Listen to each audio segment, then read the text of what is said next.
Për 8 muajsh banorët e fshatrave të njësisë administrative Suç në Bashkinë e Klosit janë kthyer në një barikadë për mbrojtjen e porrojtë të Lusës që rrjedh nga mali Balgjajt. Banorët e bashkuar dalin çdo ditë për të mos lejuar kompaninë për të shkuar në kantierin e ndërtimit që ka nisur 8 muaj më parë por që nuk ka avancuar.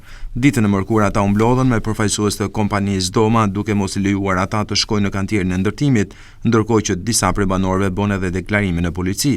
Por rezistenca e banorëve vijoi edhe gjatë kësaj tentje ku u mblodhen në qendër të fshatit Kurdari dhe penguan mjetet e kompanisë Doma të shkojnë në kantierin e ndërtimit të Hecit. Për rreth një orë banorët u bën barikadë në afërsi të xhamisë së Kurdarisë dhe detyruan punonjësit e firmës të kthehen pas.